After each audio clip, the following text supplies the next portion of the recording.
அண்மை செய்தி.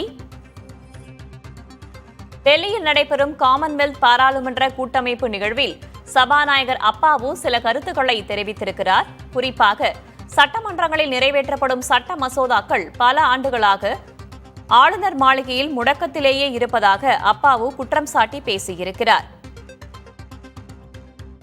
மாநில மக்களின் விருப்பத்தை பிரதிபலிக்கும் வகையில் மாநில சட்டசபைகள் நிறைவேற்றும் மசோதாக்கள் மற்றும் தீர்மானங்களை மத்திய அரசு மதிக்கும் வகையில் சீர்திருத்தங்கள் கொண்டுவரப்பட வேண்டும் என்றும் சபாநாயகர் அப்பாவு வலியுறுத்தியிருக்கிறார்.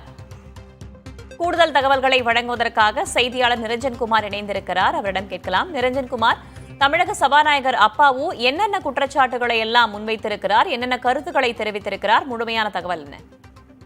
வேதவள்ளி, டெல்லியில் இந்தியன் ரீஜியன் கான்பரன்ஸ் என்ற பெயரில் நிகழ்ச்சி ஒன்று நடத்தப்பட்டு வருகிறது. அரசு சார்ந்த நிகழ்ச்சி என்பதுதான் இதில் மிக மிக முக்கியம்.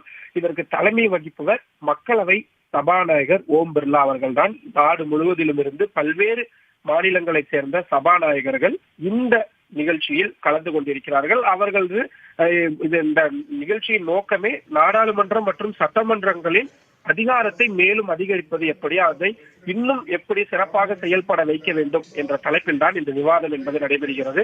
தமிழ்நாடு சட்டப்பேரவையின் சபாநாயகரான அப்பாவு அவர்கள் கலந்து கொண்டு நேரடியாக மத்திய அரசுக்கு எதிரான பல்வேறு குற்றச்சாட்டுகளை முன்வைத்திருக்கிறார். குறிப்பாக சமீப காலங்களில் மாநில சட்டமன்றத்தின் பெரும்பான்மை உறுப்பினர்களால் சில சமயங்களில் ஒருமனதாக நிறைவேற்றப்பட்ட சட்ட முன்வடிவுகள் பயன்பாட்டிற்கு கொண்டு வர முடியாமல் இருக்கிறது.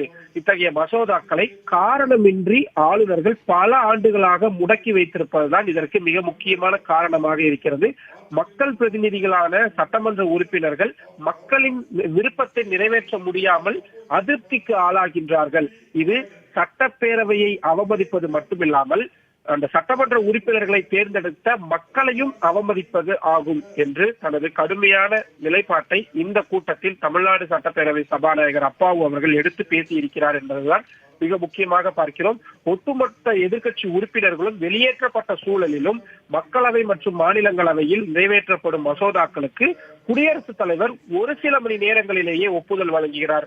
ஆனால் சட்டமன்றங்கள் முழுமையான ஆதரவுடன் நிறைவேற்றும் மசோதாக்களை கூட ஆண்டு கணக்கில் ஆளுநர்கள் நிலுவையில் வைத்திருக்கிறார்கள். தமிழ்நாட்டிலிருந்து ஏராளமான மசோதாக்களை இப்படி உதாரணமாக சொல்ல முடியும் என்று சில பட்டியலையும் அவர் கொடுத்திருக்கிறார்.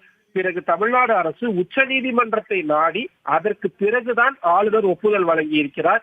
இது முழுமையாக ஜனநாயகத்தை சீரழிக்கும் விஷயம் என்று அவர் கூறியிருக்கிறார்.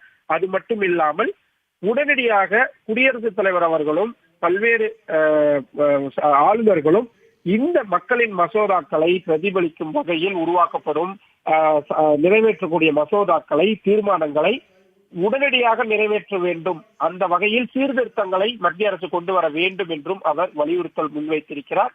இதில் மிக முக்கியமான விஷயம், நம்ம ஏற்கனவே குறிப்பிட்டது போல சபாநாயகர் ஓம் பிர்லா அவர்கள் அவையில் இருந்திருக்கிறார். அவரது முன்பாகவும் பேசியிருக்கிறார். மற்ற மாநில சபாநாயகர்களும் அதிகாரிகளும் இருந்த இடத்தில் இந்த பேச்சை அவர் மிக முக்கியமாக பேசியிருக்கிறார் என்பதுதான் இந்த செய்திக்கான மிக முக்கியமான அம்சமாக இருக்கிறது.